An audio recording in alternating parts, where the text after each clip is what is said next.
warahmatullahi wabarakatuh. Sugeng Injil para rawuh ingkang kinurmatan, Bapak Ibu guru saha kanca-kanca sedaya ingkang kula tresnani. Sepisan sumangga kita maturaken puji syukur dumateng Gusti Allah Subhanahu wa taala amargi kanthi rahmat lan karunyanipun kita sedaya taksih keparingan kesehatan lan kesempatan kangge makempal wonten ing papan menika.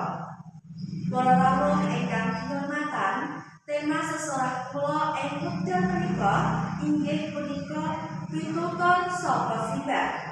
Pitutur ingkang simbah punika dudu namung tembung-tembung biasa, nanging piwulang pisan ingkang kebak teges lan makna. Simbah kita sampun nglampahi akeh pengalaman kesah. Mula pituturipun asring dados pepadang lan tuntunan tumrap kita generasi enom. Para rawuh ingkang kinurmatan, ing sawijining desa sing ayem ana bocah cilik aran Joko. Joko kuwi bocah pinter nanging bandel lan seneng dolanan nganti lali wektu.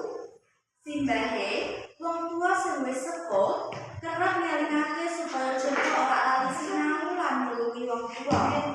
Saben sore nalika Joko dolanan ing sawah, simbahe lungguh ana ing bale sambil ngenteni. Nalika Joko bali telat, simbahe mesem banjur kandha. "Le, uripmu kuwi kudu kaya nandur pari. Yen mung dolanan, sawahmu bakal kering. Nanging yen sregep nandur lan ngumati, sawahmu bakal subur lan bisa panen." Joko dangu, "Tegese piye, Mbak?"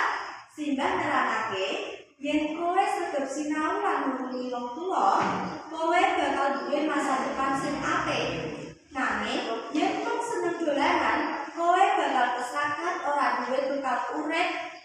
Saka pitutur kuwi, Joko dadi kelingan lan wiwit sregep sekolah, uga gelem nulungi simbahe nyapu pekarangan saben esuk.